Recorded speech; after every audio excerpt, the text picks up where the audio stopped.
Right now, 10,000 years ago, something is chasing a horse across an open plain. It is not a lion. It is not a wolf. It is a bird. A bird taller than you, running you down on two legs, with a skull the size of a horse's head, and a beak shaped like a war axe. This is Ashborne ancestors. And the animal you are picturing is real. For millions of years after the last dinosaur died, the deadliest hunters walking the land were not mammals. They were birds. Giant, flightless, meat-eating birds that a dinosaur would have recognized as family. Think about that. The dinosaurs never fully left. A few of them shrank, grew feathers, learned to run, and then grew huge all over again. We are going to count them down, from the strange to the monstrous. One of these so-called terror birds spent 100 years terrifying scientists, until they realized it may never have eaten meat at all. And the last bird on this list was big enough to hunt a human being, and it was still alive only about 600 years to the end. Stay with me to the end, because once you know what killed it, you will understand exactly who the real monster was. Let us start at the beginning, with the one everybody got wrong. Meet Gastornis. It lived between 56 and 34 million years ago, only a few million years after the dinosaurs vanished. And it looked like a nightmare. It stood up to 2 meters tall, taller than a grown man, on thick, heavy legs. But the part that stops you is the head.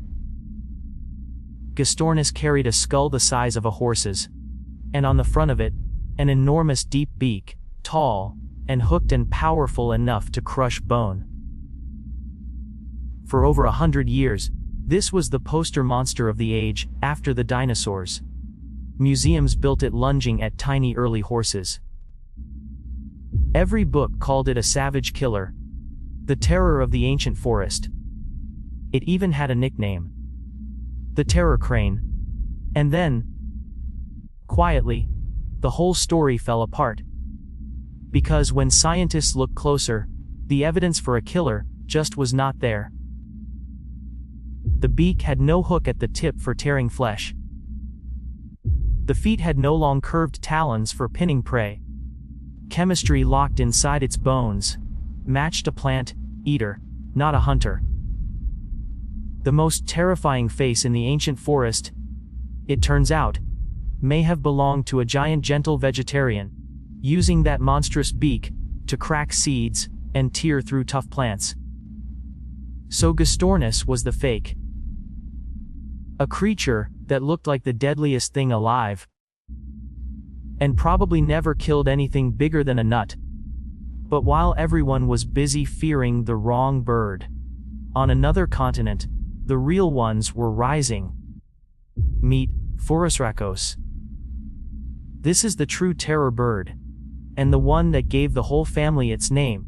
It ruled the grasslands of South America around the time the world was drying out and opening up into plains.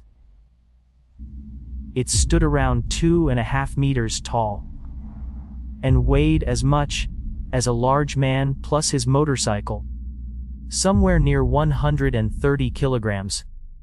And the discovery of it is a story in itself. When the first fossil turned up in Argentina, it was just a piece of a lower jaw. It was so big, and so strange, that the scientist who found it did not even think it was a bird. He thought it belonged to some giant toothless mammal. It took years to realize the truth. That jaw came from a bird the height of a doorway. Now picture it hunting. South America back then was an island continent, cut off from the rest of the world, with no big cats and no wolves. That empty throne belonged to Prehistoric. Long powerful legs built for a sprint, a neck like a coiled spring, and that axe of a head, coming down on prey again and again, faster than you could react. For millions of years, on an entire continent, the apex predator was a bird. But this island kingdom was about to be invaded, and one terror bird took the fight north. Meet Titanus. Around 3 million years ago, sea level dropped, and a thin bridge of land rose up to connect South America to North America for the first time. Animals poured across it in both directions. And out of the south came a terror bird, walking into a continent that had never seen anything like it. Titanus stood up to around 2 meters tall, and may have weighed close to 150 kilograms. It hunted across what is now Florida and Texas, sharing the land with early mammoths and saber-toothed cats, and for a while, it held its own against all of them. This was the only terror bird ever known to reach North America. A predator from another world, walking straight into ours. Honestly, that is one of the most metal things in the whole fossil record. A giant killer bird, crossing a brand new land bridge like an invading army, just to find new things to hunt. And yet Titanus was not the biggest of its kind. Not even close. For that, we have to go back to the south and meet the king. Meet Kelenken. This is the largest terror bird that ever lived, and the numbers are hard to believe. Its skull, found in Patagonia in 2006, measures about 71 centimeters long.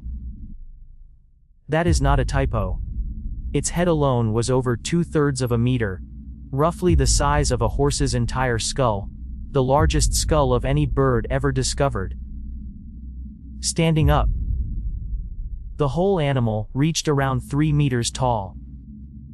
Try to imagine that in a doorway. A bird looking down at you from a full head above the top of the frame, and a beak longer than your forearm. But here is the detail that stays with you, and it comes from studying how these skulls actually worked. That giant beak was stiff, rigid, great for driving straight down with enormous force, but surprisingly weak from side to side, which means a terror bird could not grab and thrash its prey the way a crocodile does. So scientists think it hunted a different way. It struck, it drove that reinforced beak down into its victim like a pickaxe, then pulled back, then struck again. Attack, retreat, hammering with a skull the size of a horse's head until nothing moved. Not a bite. Not a bite.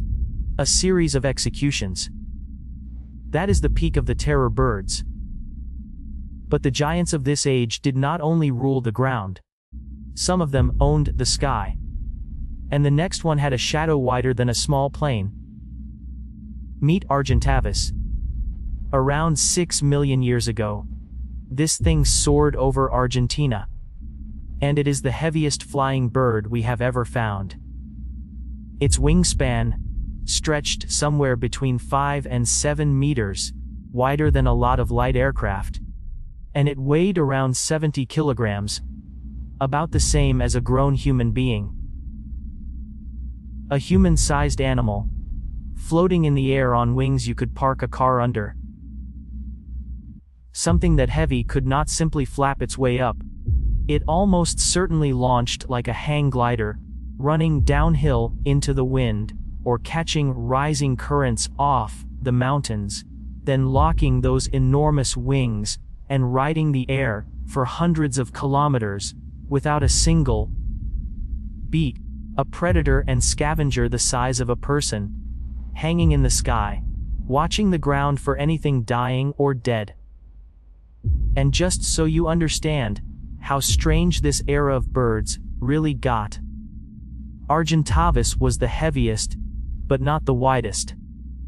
A relative found on the other side of the world, a seabird called Pelagornis, may have had wings even longer, well over 6 meters tip to tip, lined with bony spikes along the beak like false teeth. the skies of this age were being patrolled by things the size of aircraft. Which brings us, finally, to the most dangerous bird on this entire list. Not the biggest, but the one that did something none of the others did. It met us. Meet Haasts' eagle. This is the largest eagle that has ever existed, and it ruled the islands of New Zealand, right up until the very edge of recorded history. It weighed up to about 15 kilograms, and its talons were the length of a tiger's claws, around 7.5 centimeters of curved, bone-crushing hook on each foot. Its prey was the moa, a flightless bird that could stand over 3 meters tall and weigh more than 200 kilograms. So, picture the attack. The eagle folds its wings and dives at the speed of a falling motorbike. It slams into the back of an animal 15 times its own weight. One set of talons, locking into the flesh, the other reaching up and crushing the moa's skull in a single grip. It killed like an eagle, and then it fed like a vulture, tearing into a carcass many times its size. And here is the part that should give you chills. When the first people, the ancestors of the Maori, arrived in New Zealand about 700 years ago, this eagle was still there, still hunting. An eagle powerful enough to kill a person was watching the very first humans step onto its islands. There are old stories passed down for generations of a giant bird that swooped from the mountains and carried people away. For once, those stories may not have been myths. So what happened to it? We did. The settlers hunted the moa, the eagle's only real food, until every last moa was gone. And with nothing left to eat, the largest eagle in the history of the world starved into extinction only about 600 years ago. Not killed by a comet. Not killed by an ice age. Killed by us, without a single arrow ever being aimed at it. And that is the ending that ties all of these monsters together. For over 60 million years, in the age after the dinosaurs, birds got their throne back. They grew taller than us, heavier than us. They crossed oceans and land bridges. They hunted horses and crushed skulls and blotted out the sun with their wings. Every single one of them lost. The terror birds were outcompeted by cats and dogs and hooved animals. The great flyers vanished as the climate turned, and the last giant of them all was erased by a handful of hungry humans in a few short centuries. We think of birds as small and gentle and safe. A thing at a feeder. A thing in a cage. But that is only because we arrived at the very end of the story, after the monsters had already fallen. For most of the time since the dinosaurs, if you had walked out onto an open plain, the deadliest eyes watching you would not have belonged to a mammal at all. They would have belonged to a bird. If you want to meet the mammals that finally took the crown away from them, subscribe, because that is exactly where this series goes next. And tell me in the comments, which of these birds would you least want to hear walking up behind you? This has been Ashborne Ancestors. Before history was written, survival was the story.